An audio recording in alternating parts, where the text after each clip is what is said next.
오늘은 팔복 가운데 마지막 8번째 복입니다. 마지막 8번째 복입니다. 우리 마태복음 5장 10절 말씀 같이 읽어보도록 하겠습니다. 의를 위하여 박해를 받은 자는 복이 있나니 천국이 그들의 것임이라. 아멘. 의를 위하여, 의 때문에, 또 의를 행하는 것 때문에 박해를 받은 자가 복이 있다라고 말씀하십니다. 네 번째 복을 보니까 의에 줄이고 목마른 자가 복이 있다라고 했는데, 그거는 이제 엄밀하게 구분을 하자면은 그런 의에 줄이고 목마른 내 마음가짐, 내 마음 자세를 얘기하고 있는 것이고, 이 8번째 복은 그렇게 의를 행하는 것, 마음가짐에서 이제 의를 행하는 것으로 나타나는 것 때문에 우리가 누리게 되는 복을 말해주고 있는 것입니다. 자, 그렇다면은 성경에서 말하고 있는 의는 무엇이겠습니까? 먼저 우리 국어사전을 찾아보면요, 의에 대해서 이렇게 설명해주고 있습니다. 의라고 하는 것이 사람으로서 지키고 행하여야 할 바른 도리, 사람으로서 지키고 행하여야 할 바른 도리를 가리켜서 의라고 그렇게 얘기를 합니다. 성경적 의미가 크게 차이가 없습니다. 거기 사람이라고 되어 있는 부분을 딱 성도라고 바꾸면 됩니다. 그래서 성경적인 의의 의미가 무엇이냐? 성도로서 지키고 행하여야 할 바른 도리, 성도로서, 성도이기 때문에 지키고 행하여야 할 바른 도리를 가리켜서 의라고 말하는 것입니다. 우리가 의에 대해서 좀 더 자세하게, 좀 명확하게 설명을 하자면은 의와 정반대되는 죄를 가지고서 설명하면은 좀 더 명확하게 이해가 됩니다. 의인의 반대가 되는 게 바로 죄인이지 않습니까? 이 죄라는 것을 성경에서는 뭐라고 얘기하고 있느냐 하면은 교리적으로 이렇게 설명을 해줍니다. 죄는 하나님의 명령에 대해서 거역하는 것 그리고 모자라는 것, 두 가지를 함께 합쳐서 죄라고 얘기를 합니다. 그러니까 여기 보시면 하나님의 명령이라고 되어 있지 않습니까? 죄도 그렇고 의도 그렇고 그 기준이 바로 하나님의 명령, 말씀, 필연적으로 연결될 수밖에 없습니다. 다시 죄에 대해서 설명을 하자면은, 예를 들어서 1시간 동안 자녀에게 공부하라고 하고 엄마가 마트를 갔습니다. 갔다 왔더니 이 자녀가 1시간 동안 아무것도 안 한 겁니다. 사실 아무것도 안 한 게 아니죠. 그 시간 동안 나름대로 열심히 놀았습니다. 나름 열심히 유튜브도 보고 게임도 하고 엄마 몰래 내가 할 수 있는 최선을 다해서 논 것밖에 없습니다. 그런데 중요한 거는 엄마가 얘기한 명령에 대해서 완벽하게 거역을 한 거죠. 아무것도 안 한 것, 이 하라고 했던 것은 아무것도 하지 않고 도리어 자기가 하고 싶었던 것, 엄마의 명령과 완전히 반대되는 것을 한 것, 그것뿐만 아니라 1시간 동안 공부하라고 했는데 1시간이 아니라 10분밖에 안 한 것, 그래도 나름 최선을 다해서 50분이라도 한 것, 이것도 사실은 그 명령에 대해서 모자란 겁니다. 그러니까 그 명령에 대해서 거역하는 것뿐만 아니라 모자란 것까지도 성경에서는 죄라고 얘기하니까, 반대로 의는 무엇이 되느냐? 의는 그렇게 거역하지 않는 것, 모자라지 않는 것, 즉 온전하게, 완벽하게 그 말씀에 대해서 순종하고 지키는 것입니다. 의인이라고 하는 것은 바로 하나님의 말씀, 명령을 온전하게 부족함 없이, 모자라지 않게 지키고 행하는 자가 바로 성경에서 의인이라고 말씀하고 있습니다. 그렇게 명령대로 온전하게 지킬 때에 박해가 있다라는 것이죠. 박해가 있다라고 말씀하고 있습니다. 근데 오늘 본문 말씀에 박해를 받은 자라고 되어 있는데, 이 박해를 받은 자의 헬라어가 데디오그 메노이라는 단어입니다. 데디오그 메노이.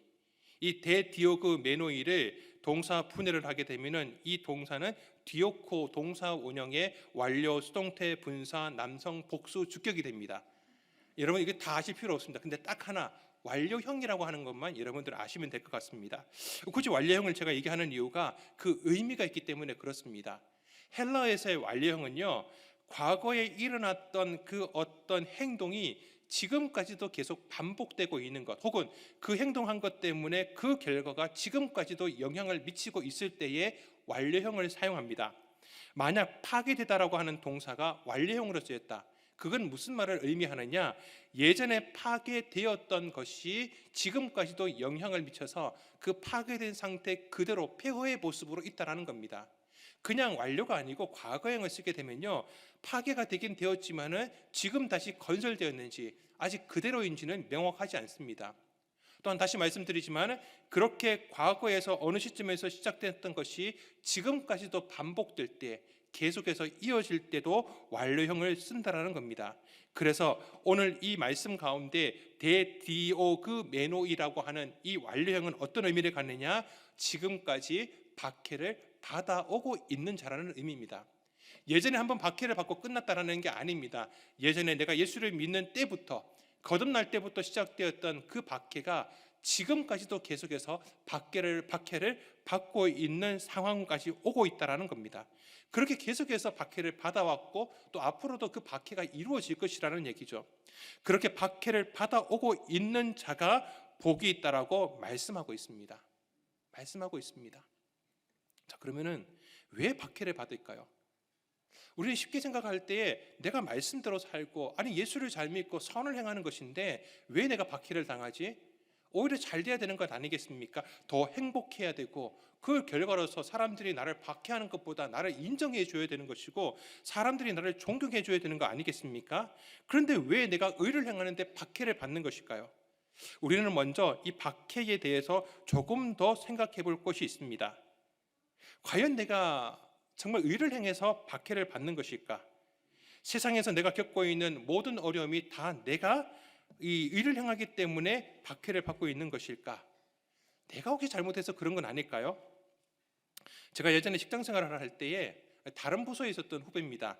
그 후배가 저를 찾아와서 좀 상담을 해달래요. 저는 직장을 왜 다니는지 궁금할 때가 많았습니다. 저는 일하러 가는데 자꾸 저보고 상담하자는 사람들이 있어가지고 상담비를 따로 받아야 되나? 그런 생각을 해본 적이 있습니다. 근데 이 친구가 그냥 상담이 아니라 신앙 상담을 좀 해달래요. 신앙 상담을 해달랍니다. 자신도 교회를 다니고 있는데 잠깐만 선배님 시간을 좀 내어달라고 하면서 저를 데리고 가서 자판기 커피를 빼서 같이 마시면서 이런저런 얘기를 합니다. 근데 그 후배가 하는 얘기가 자기가 지금 있는 부서에서 내가 예수를 믿는 신자라는 것 때문에 그 부서에서 많은 어려움을 당하고 있다라고, 그리고 팀장님도 지금 자기를 엄청나게 차별하고 있다라고 그렇게 얘기를 하는 겁니다. 힘들다고 하니까 어떻게 해야 됩니까? 공감을 해줘야죠. 공감을 해야 됩니다. 아유 힘들다고 하니까 많이 힘들겠네. 다시 여러분들께 설명을 드리지만은 공감하는 가장 쉬운 방법은 뭐냐면은 상대가 얘기했던 가장 끝의 단어를 되풀이해 주시면 됩니다. 상대가요, 아이고 힘들다라고 하면은 아유 너무 힘들었겠네라고 해주시면은 그게 공감하는 것이고요. 아우 미워 죽겠다라고, 그러니까 미워 죽겠다고 얘기하면은 나도 같이 아유 나도 미워 죽겠네라고 하는 게 공감을 해주는 겁니다. 공감을 안 해주시네요. 저도 그렇게 공감을 해줬습니다. 아유 많이 힘들었겠네. 그러면서 앞으로 또 힘든 일이 있으면은 다시 또 얘기하라고, 내가 기도해 주겠다라고 그렇게 하고 돌려보내줬습니다. 근데 얼마 뒤에 그 부서의 팀장님하고 이런저런 업무 때문에 또 뭐 이런저런 뭐 사적인 얘기까지 한 기회가 있었습니다. 그렇게 얘기를 하다가 보니까 그 후회에 대한 얘기가 자연스럽게 나왔습니다. 왜냐하니까 그 친구가 교회를 다니고 저도 교회를 다닌다라고 괜히 둘을 묶어가지고 이 친구에 대한 잘못을 저한테 자꾸 책임을 미루는 듯한 얘기를 하시는 겁니다. 처음 얘기가 야 교회 다니는 사람들은 왜 그러냐라고 저한테 묻더라고요. 제가 어떻게 합니까? 근데 얘기를 하는 게, 팀장님 얘기하는 게 어떤 얘기를 하냐니까 이 친구가 부서 업무에 잘 적응을 못하고 있답니다. 잘 모르면, 업무를 잘 모르면은 선배한테 묻든지 동료에게 묻든지 아니면 팀장에게도 좀 묻든지 이렇게 소통을 하면서 자기 업무를 배워 나가야 되는데, 아니 모른다라고 뭐라고 한마디 하면은 그냥 꿍 해가지고 있고 아무 말도 안 하고 소통을 안 하는 겁니다. 그러니까 어떤 발전이 없는 거죠. 발전이 없는 겁니다. 그런 모습들을 볼 때마다 아니 조금 뭐라고 했다라고 해가지고 저런 표정을 짓는 것도 너무 보기가 좀 싫다라고 얘기를 하시는 겁니다. 그 팀장님하고 얘기하면서 제가 알게 된 게 뭐냐 하면은 결국 그 후배는 예수 믿는 것 때문에 그런 어려움을 당하는 게 아니라 소통이 부족했기 때문에, 업무를 하는 데 있어서 발전이 없기 때문에 힘든 것인데 개인적인 문제였는데, 이 후배는 자기가 그렇게 교회 다니는 것 때문에 핍박을 당한다고, 박해를 당한다라고 오해를 하고 있었던 겁니다. 오래 다니지 못하더라고요. 거의 1년 전후해서 다닌 지, 회사를 온 지 1년 전후해 가지고 회사를 그만두게 되었습니다. 마지막 퇴사하는 날 저를 찾아와 가지고 아주 신난 얼굴로, 기쁨의 얼굴로 저한테 얘기를 합니다. 저는 이제 해방되었습니다. 아 정말 믿음 지킨다고 힘들었는데, 저한테 그런 얘기를 하는데 제 마음이 참 불편하더라고요. 그러면서 제가 그 친구 때문에 배우게 된 한 가지가 있습니다.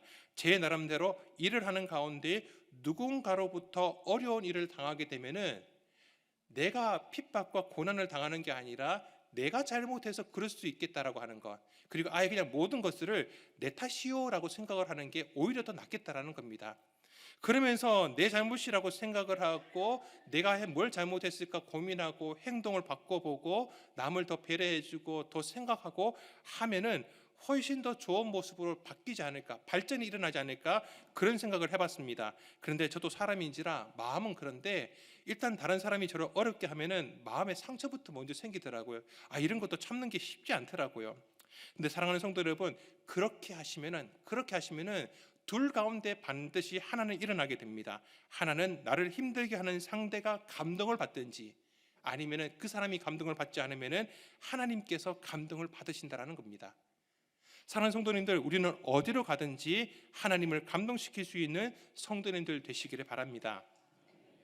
내가 잘못해서 당하는 것, 좀 강하게 표현하자면은 처벌이라고 할 수 있습니다. 처벌이라고 할 수 있습니다. 처벌과 박해는요, 엄연하게 다른 겁니다. 어떤 분이요, 이 처벌과 박해를 굉장히 명료하게 딱 정의를 내려줬더라고요. 뭐라고 적혀 있냐니까, 처벌은 나쁜 일을 한 것에 대해서 좋은 사람으로부터 받는 것, 그게 처벌이고, 박해나 핍박은 좋은 일을 한 것에 대해서 나쁜 사람으로부터 받는 게 바로 박해나 핍박이라고 그러더라고요. 이것만큼 명료한 해석이 어디 있습니까? 성경에서도 이렇게 얘기하고 있습니다. 우리 베드로전서 2장 20절 말씀을 같이 읽어보겠습니다. 죄가 있어. 아멘. 다시 강조하지만은 박해와 핍박은 내가 하나님 말씀대로 살기 때문에 받는 겁니다. 내가 하나님 말씀대로 살기 때문에 받는 것이고, 내가 잘못한 것, 내가 죄지어서 받는 매는 그것은 칭찬받을 것이 절대 아니라고 하는 겁니다. 내가 의롭게 살려고 할 때에 받는 것이라는 거죠. 근데 그렇게 생기는 첫 번째 단계, 또 좀 좁은 의미에서 보게 되면은 내가 의롭게 살려고 할 때 우선 내 안에서 갈등, 충돌이 일어나게 됩니다. 우리 로마서 7장 20절 말씀 한번 같이 읽어보겠습니다. 7장 21절 말씀. 그러므로 내가 한 법을 깨달았노니 곧 선을 행하기 원하는 나에게 악이 함께 있는 것이로다. 아멘. 예수 믿지 않고 거듭나지 않은 사람들은 이런 갈등 생기지 않습니다. 내가 하나님을 믿기 때문에, 거듭났기 때문에, 성령께서 내 안에 계시기 때문에 성령께서 내 마음에 주시는 그 소원을 따라서 선을 하고자 하는 마음이 비로소 생기는 겁니다. 그런데 옛 자가 가지고 있었던 그 악한 마음이 이걸 못하게 하는 거죠. 그게 내 안에서 일어나는 갈등이 되는 것이고 충돌이 되는 것이고, 그 악한 옛 자아가 내 선한 마음을 박해하는 일이 내 안에서도 일어나게 되는 것입니다. 여러분, 다시 한번 더 강조합니다. 5월 월삭 새벽기도 가운데 내 안에서 선한 자아가 옛 악한 자아, 게으른 자를 반드시 물리치시는 승리의 영광을 여러분들 맛보시기를 바랍니다. 감사합니다. 마찬가지입니다. 그런 내적인 갈등 가운데서 내 안에서의 이 선한 자아가 이 옛날 그 악한 자아로부터 박해를 당하는 것처럼 이 일이 외부에서도 일어나고 있는 겁니다. 공중의 권세 잡은 그 악한 영이 가득한 이 세상입니다. 우리가 의를 행하자고 하면은 그 가운데 갈등이 일어납니다. 충돌이 일어납니다. 그렇게 일어나는 것 가운데 약하게는 우리가 살아가는 데 있어서 불편함으로 나타나지만은 더 강하게 이르게 되면은 순교까지 당하게 되는 것입니다. 우리가 사는 세상이 아직은 악하기 때문에 그런 박해가 있는 것입니다. 그런데 왜 악하다라고 박해를 합니까? 이유가 있습니다. 우리가 의를 행하려고 하기 때문에 그렇습니다. 우리가 의를 행하려고 하는 것이 바로 이런 것들입니다. 지난주에 우리가 배웠던 그 화평케 하는 것, 의를 행하는 것입니다. 긍휼히 여기는 것, 의를 행하는 것입니다. 그렇게 팔복에 나오는 그 마음을 가지고서 그렇게 행동하는 것이 다 합쳐서 하나의 얘기로 하면은 의를 행하는 것입니다. 그렇게 의를 행하는 것, 이 팔복에서의 말씀뿐만 아니라 팔복 뒤에 나오는 산상수훈의 말씀들에 보면은 그 말씀들도 우리가 의를 위하여 살아가는 모습들에 대해서 예수님께서 우리에게 가르쳐 주시는 것입니다. 예를 들어서 이런 것입니다. 우리를 향하여서 세상의 빛과 소금이라고 말씀하십니다. 형제를 미워하는 자가 살인하는 자니까 미워하지 말라고 합니다. 그리고 음욕을 품는 자마다 간음한 자니까 음욕도 품지 말라고 말씀하십니다. 악한 자는 대적하지 말고 오히려 오른뺨을 치거든 왼뺨을 돌려대라고 얘기하시고, 원수를 사랑하고 우리를 핍박하고 박해하는 자를 위해서 기도하라고 하시고, 또 주기도문을 가르쳐 주시면서 우리로 하여금 그 주기도문대로 살아라고 말씀하십니다. 기도할 때 금식하라고 말씀하십니다. 우리의 보물은 하늘에 쌓아두라고 말씀하십니다. 말씀을 듣고 행하는 자가 되라라고 마지막으로 말씀하십니다. 이렇게 의롭게 살아갈 때에 어떤 일이 일어나느냐? 세상이 바뀌어 버립니다. 세상의 변화가 나타납니다. 우리가 의를 행할 때에 하나님 나라가 이 땅 가운데 이루어지게 되는 겁니다. 그래서 세상이 싫어하는 겁니다. 세상이 박해를 하는 겁니다. 세상이 바뀌기 싫은 겁니다. 더 정확히는 마귀 사탄이 그것을 싫어하는 것입니다. 사랑하는 성도 여러분, 우리 믿음의 선조들이 그렇게 의를 위하여 살아가다가 박해를 당했습니다. 옥에 갇히는 것은 물론이거니와 죽음까지도 두려워하지 않은 삶을 살아냈었습니다. 이미 사도행전의 말씀을 보면은 초대 예루살렘 교회로부터도 이미 그 순교의 역사가 시작이 되었습니다. 12사도 가운데에 이미 사도 야고보가 가장 먼저 순교를 당했습니다. 그리고 7집사 중에 한 명이었던 스데반 집사님도 돌에 맞아서 죽임을 당했습니다. 그래서 초대 교부였던 터툴리안이 이렇게 얘기를 했습니다. 순교자의 피는 교회의 씨앗이 된다. 순교자의 피를 통하여서 교회가 자라나게 된다라는 것이죠. 씨앗이 없으면 자라나는 게 없습니다. 열매가 없습니다. 순교자가 그 피를 흘렸기 때문에 교회가 거기에서 싹이 나는 것이고 열매가 맺는 것입니다. 한국교회가 마찬가지입니다. 오늘날 우리 한국교회가 이만큼 부흥할 수 있고 또 우리가 이렇게 마음 편하게 이 자리에 모여가지고 함께 예배 드릴 수 있는 건 우리 믿음의 선조들이 그 순교의 피를 뿌렸기 때문에 그렇습니다. 공짜는 없습니다. 우리가 다음 세대를 위해서 기도합니다. 다음 세대의 부흥을 이루어 달라고 우리가 기도하고 있습니다. 어떻게 해야 되겠습니까? 우리도 마찬가지입니다. 우리 믿음의 선조가 순교의 피를 뿌렸던 것처럼 우리도 마찬가지. 우리도 순교의 피를 뿌려야 될지 모릅니다. 아니면 적어도 말씀에서 얘기하고 있는 것처럼 하늘의 미랄이 되어서 땅에 심겨져 우리가 썩을 때, 우리가 죽을 때에 거기에서 하나님의 부흥의 역사를 우리 다음 세대 가운데 허락하게 되는 줄 믿습니다. 순교자의 피, 순교의 피가 우리에게 그렇게 은혜로 임하게 된 것입니다. 제가 대학교를 졸업하고 직장에 들어가기 직전의 일입니다. 교회 청년부에서 서울에 있는 대규모 찬양 집회, 말씀 집회 가운데 참석하기 위해서 대구에서 올라온 적이 있었습니다. 아침 일찍 출발했습니다. 그래서 그 집회뿐만 아니라 군데 몇 군데를 방문하게 되었습니다. 그때 들렀던 곳이 바로 몇 군데 가운데 한 군데가 총신대학교 신학대학원이 있는 용인 양지 캠퍼스였습니다. 용인 양지 캠퍼스였습니다. 그때 청년부를 담당하셨던 전도사님이 당시에 신학대학원을 다니고 계셨거든요. 굳이 본인이 다니시는 학교를 보여주고 싶더라고 거기로 들어가시더라고요. 아무도 없었습니다. 그냥 건물만 보고 나왔답니다. 그런데 그 양지 캠퍼스를 방문하기 바로 전에 그 근처에 있는 한 곳을 방문했는데 그것이 한국 기독교 순교자 기념관입니다. 한국 기독교 순교자 기념관입니다. 순교자들의 이름이 새겨진 비석들이 입구로부터 한 거의 100m 넘는 길 동안에 이 좌우로 쫙 이렇게 되어 있습니다. 누구 이름이 적혀 있고 어떤 일 가운데 순교를 당했는지 이름들이 다 적혀 있고 또 순교와 관련되는 성경 구절 말씀들이 이 돌 비석에 새겨져 있었습니다. 하나하나를 읽으면서 올라갔습니다. 근데 기념관 앞에 딱 갔을 때 기념관 앞에 한 기념비가 있었습니다. 바로 일제시대 가운데에 믿음을 지키려고 신사참배를 거부하고 순교를 당하셨던 주기철 목사님의 기념비였습니다. 그 기념비 앞에 제가 발걸음을 멈추고 그 기념비에 적혀져 있는 글을 읽어봤습니다. 이게 그 기념비인데요. 그 기념비에 쓰여진 글입니다. 제가 읽어드리겠습니다. 주님을 위하여 오는 고난을 피하였다가 이 다음 내 무슨 낯으로 주님을 대하오리까? 주님을 위하여 이제 당하는 수옥을 내가 피하였다가 이 다음 주님이 너는 내 이름과 평안과 즐거움을 다 받아 누리고 고난의 자는 어찌하고 왔느냐라고 물으시면 나는 무슨 말로 대답하랴? 주님을 위하여 오는 십자가를 내가 이제 피하였다가 이 다음 주님이 너는 내가 준 유일한 유산인 고난의 십자가를 어찌하고 왔느냐고 물으시면 나는 무슨 말로 대답하랴? 이 기념비 앞에서 제 발걸음이 떨어지지를 않는 겁니다. 계속해서 읽고 한 번을 읽고 두 번을 읽고 계속 읽어봤습니다. 기념관 안에는 제가 그때는 안에 들어가서 둘러보지를 못했습니다. 그냥 그 기념비 앞에만 서 있고 그 기념비만 바라보고 내 마음 가운데서 이런 생각이 들었습니다. 나는 이 질문에 대해서 도대체 어떻게 대답할 수 있을까? 만약 이 일제시대에 신사참배를 요구했던 이 기독교에 대한, 교회에 대한 고난과 핍박과 박해가 지금 내가 살아가고 있는 이 시대에 만일 이런 일이 일어난다라고 하면은 나는 과연 주기철 목사님처럼 이렇게 죽음을 각오한 일사각오의 마음을 가지고서 이 고난과 핍박을 감당할 수 있을까?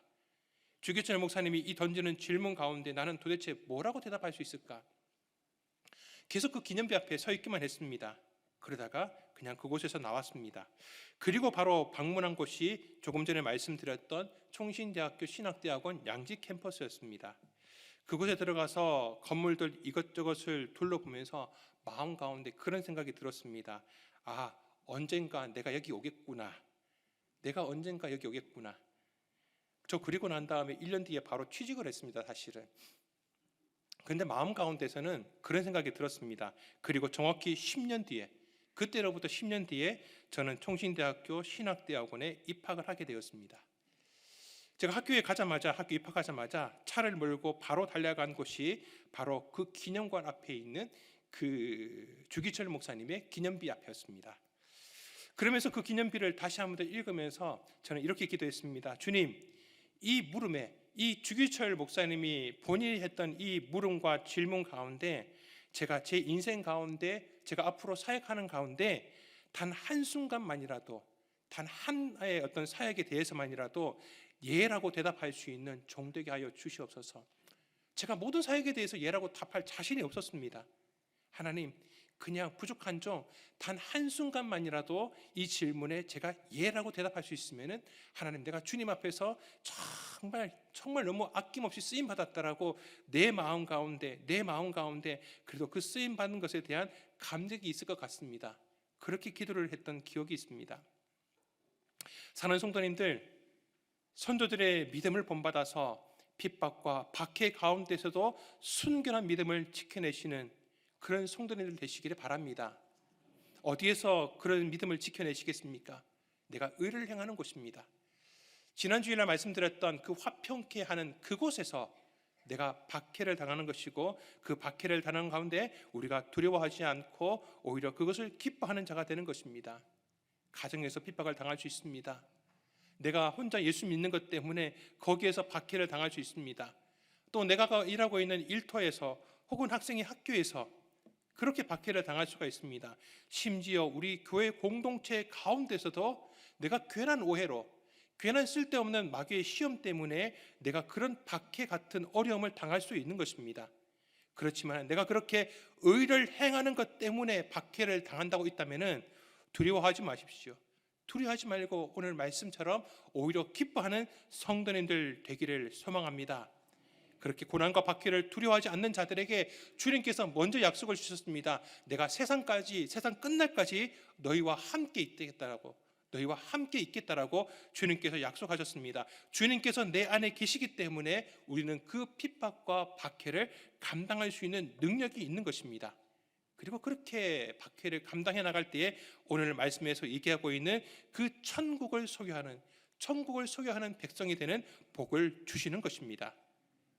첫 번째, 그 팔복의 첫 번째 복에 그 심령이 가난한 자에 대한 복을 말씀드릴 때 그 말씀드렸던 그 천국이 그들의 것이라고 말씀드렸던 그 천국을 소유하는 복을 누리게 되는 것입니다. 그것은 현재의 삶에서 천국을 살아가는 것이고 미래의 상급으로 천국을 소망하며 살아가게 되는 것입니다. 이것이 믿는 자에게 있어서 가장 큰 복입니다. 가장 큰 복입니다.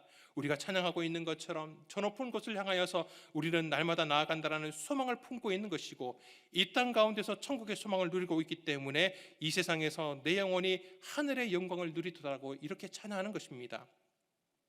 이 세상에서 내 영혼이 하늘의 영광 누리도다.